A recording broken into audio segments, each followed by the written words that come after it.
anticipation. You can feel the energy in the air. Hands, so frozen, they're shaking. Eyes locked. Bated breath. But believe it or not, we aren't in an Olympic arena or a late night election watch party.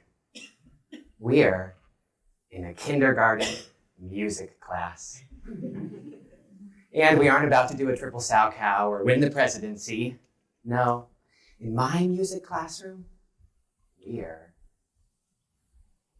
about to play the egg shaker. Now, if you've ever come across a kindergartner before, you're probably envisioning 24 5-year-olds, each grasping an object that's meant to be shaken and holding it incredibly still, waiting for the cue. And now you're probably realizing that this is impossible to envision because it would never, ever happen. What if I told you that not only were 24 kindergartners silent with anticipation, but that they got to this place without one word? Not a word from them, and not a single word from me. With precise body language and defined sound cues, every student carefully followed me as we passed out the egg shakers, held them ever so gently,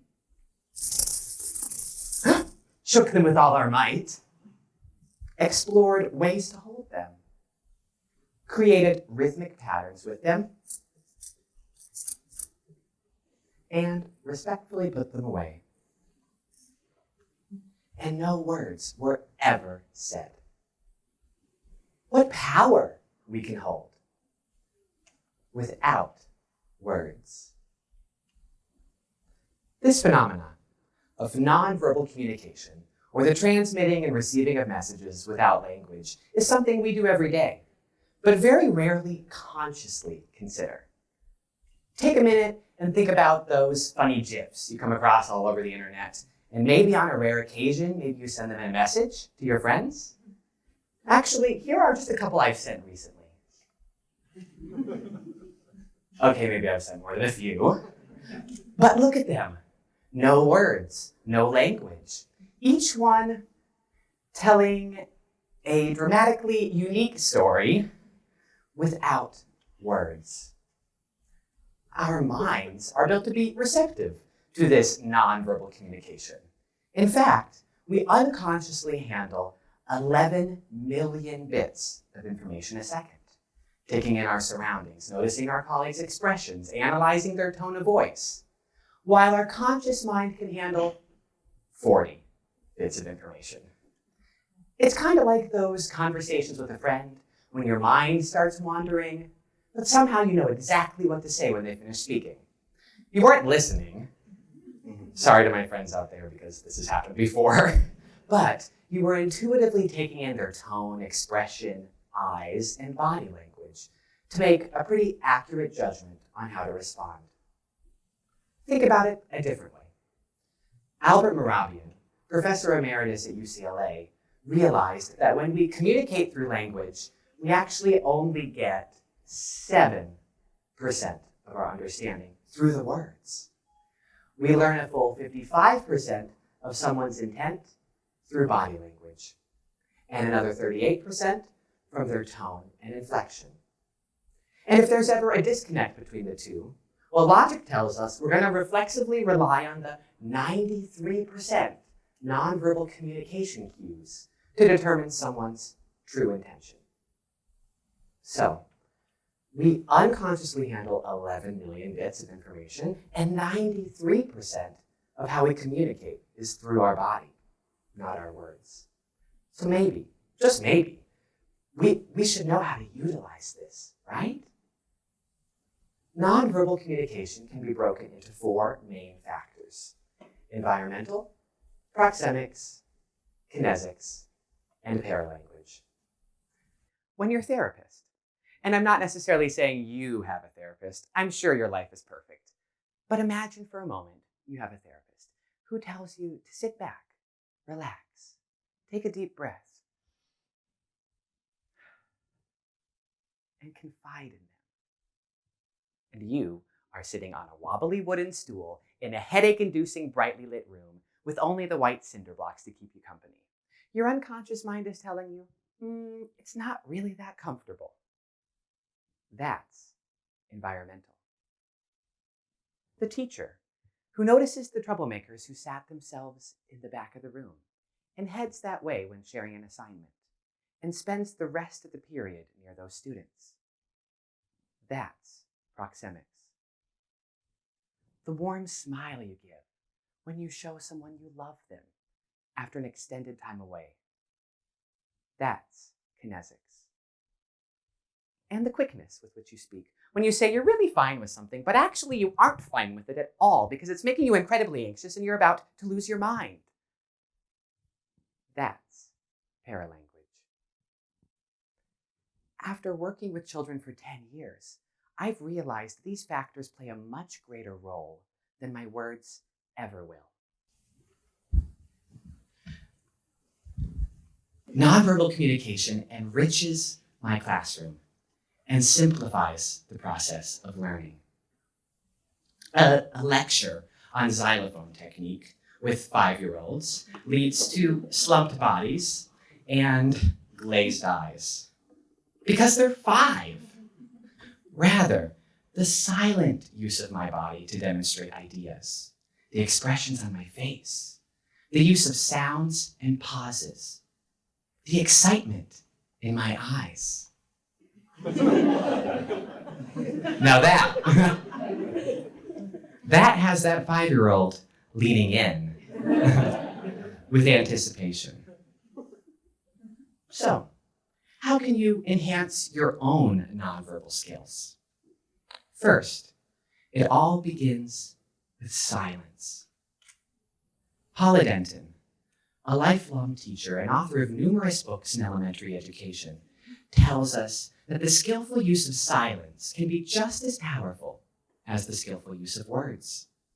In fact, silence can communicate hostility, anger, and regret, but also comfort, respect, and empathy.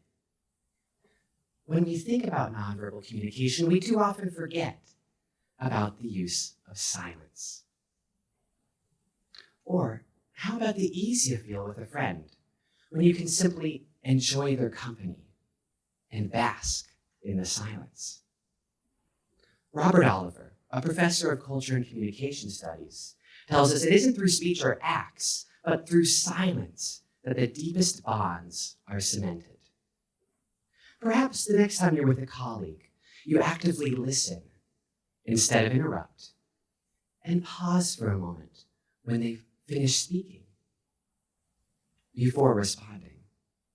What immense thoughtfulness you just placed into that silence.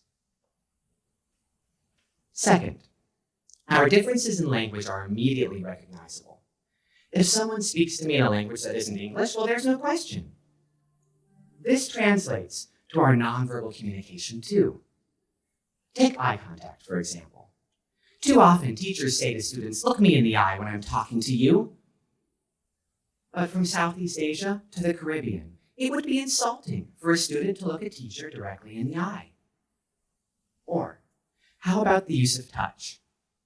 A study was done in coffee shops around the world and found that in London, couples never showed affection through touch. In San Juan, Puerto Rico, couples showed affection 180 times. An American is more likely to apologize for accidentally touching a stranger. In Japan, the opposite. One is more likely to apologize for accidentally touching a friend. Taking the time to notice these differences is paramount when creating relationships and building trust. Finally, think about your surroundings. The author of Culturally Responsive Teaching in the Brain, Zaretta Hammond, reminds us that how we decorate and use a space sends a nonverbal message about what and who is valued. You remember those 11 million bits of information? Well, we are unconsciously noticing everything, whether we're aware of it or not. Uncluttered spaces and the purposeful placement of resources calms our neuroceptive mechanisms and primes us for learning. The traditional classroom with desks facing the teacher in rows grossly prohibits learning opportunities between students. Think about that classroom instead and how you could set it up like a cafe and give students a chance to connect. Perhaps think about your own workspace and how you welcome others into it. Is there a chance for you to make this cafe connection? Just remember, our words know more than we do, and our bodies know so much more than we're actually thinking. So, nonverbal communication master Tim Wharton reminds us that our bodies will betray us with breathless gasps, with hurried words that depict our nervousness, with incredulous expressions, even when we nod agreement. In other words, our bodies show our true selves. But with the use of proxemics, kinesics, and paralanguage, we can better communicate with others. And with the use of silence, to realizing that nonverbal communication varies across cultures, to thinking about the story that our spaces tell. My kindergartners, they've taught us all a valuable lesson. We have great power without words.